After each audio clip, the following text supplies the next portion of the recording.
मन को शांत और स्थिर करने के लिए भगवान कृष्ण ने बताए हैं 2 उपाय। किसी भी चीज को समझने के लिए सबसे पहले मन को शांत रखना चाहिए और फिर काम पर ध्यान देना चाहिए, क्योंकि हम मन से ही प्रश्न खोज लेते हैं और मन में ही जवाब देकर बैठ जाते हैं।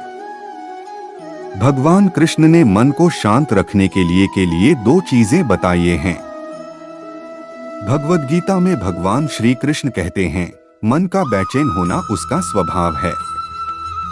हमारे मन को लगता है कि अगर वह अलग अलग बातों के बारे में सोचता रहेगा तो हमें आने वाली हर मुश्किल और मुसीबत से बचा लेगा, पर ऐसा होता नहीं है। हम अपने जीवन का काफी अधिक समय सोच विचार करके परेशान होने में निकाल देते हैं। भगवान श्री कृष्ण कहते हैं कि मन का यह स्वभाव बदलना मुश्किल जरूर है, असंभव नहीं। अच्छा, अब आप एक बात बताइए, क्या आप कौए को कह सकते हैं कि वो काम की आवाज ना करे? या फिर क्या आप किसी मेंढक को कह सकते हैं कि वह पानी देखते ही ऊंची छलांग ना मारे? हमारे मन का भी कुछ ऐसा ही है। जीवन में कुछ भी होता है, अच्छा या बुरा, हमारा मन उस पर काम करने लगता है। काम से मेरा मतलब है चिंता करना, व्याकुल होना। कोई बुरी बात होती भी नहीं है और मन परेशानी की ऊंची ऊंची लपटें लेने लगता है। कभी कभी तो मुझे ऐसा लगता है कि हम में से कई लोग सिर्फ परेशान होने के लिए जीते हैं। सारी परेशानी, पीड़ा, दुविधा अक्सर हमारी मन की बनाई हुई कहानियां होती हैं। भगवान श्री कृष्ण हमें हमारे मन को शांत और स्थिर करने के लिए 2 उपाय देते हैं। पहला, ध्यान लगाना या मेडिटेट करना। दूसरा, वैराग्य भाव सीखना। अब ध्यान या मेडिटेशन शब्द सुनते ही आप में से कई लोग कहेंगे कि आप आंख बंद कर सांसें अंदर बाहर नहीं ले सकते।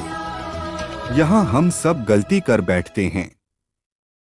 मेडिटेशन या ध्यान का मतलब सिर्फ आंख बंद कर बैठना नहीं होता।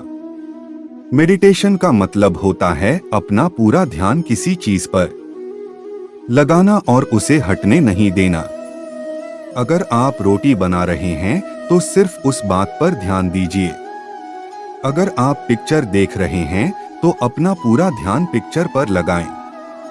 यह मत सोचिए कि पिक्चर देखकर आप अपना कितना वक्त बर्बाद कर रहे हैं। जब आप जीवन के हर छोटे बड़े काम को पूरे ध्यान से करते हैं तो आपका जीवन ही एक मेडिटेशन बन जाता है। ऐसे जीवन में शांति, स्थिरता, साहस और सफलता का होना अनिवार्य है। वैराग्य भाव दूसरा उपाय। वैराग्य का अर्थ यह नहीं कि आप सब कुछ छोड़कर जंगल में जाकर बैठ जाएं। वैराग्य का सच्चा अर्थ है कि आप जो काम कर रहे हैं उसका क्या नतीजा या रिजल्ट निकलेगा उसकी चिंता ना करें। जैसे अगर आपने कोई इंटरव्यू दिया, आप यह कर सकते हैं कि पूरे मन से तैयारी करें और अपना बेस्ट देकर आ जाएं। वह नौकरी मिलना या ना मिलना आपके हाथ में नहीं है। इस नतीजे के पीछे अलग अलग चीजें हैं जो आपके बिल्कुल कंट्रोल में नहीं। तो जिस चीज के बारे में आप कुछ कर नहीं सकते उसके बारे में चिंता भी ना करें। यही वैराग्य का सच्चा मतलब होता है। और यही है भगवान श्री कृष्ण का दूसरा उपाय, मन को चिंता की लपटों से बचाने का। याद रखिए, आप पूरे के पूरे इंसान हैं। समझदारी, संयम और कुशलता से भरे इंसान। आपका मन जब भी कौए की तरह अलग अलग बातों पर आपको परेशान करने लगे, तब अपने मन को भी प्यार से समझाइए और शांत कर लीजिए। बस अपने ऊपर विश्वास रखिए कि आप कभी अपना बुरा नहीं होने देंगे। मेरे भक्तों, अगर इस वीडियो से थोड़ा भी ज्ञान मिला हो तो मेरे वीडियो को लाइक, शेयर और मेरे चैनल को सब्सक्राइब जरूर करें। धन्यवाद जी।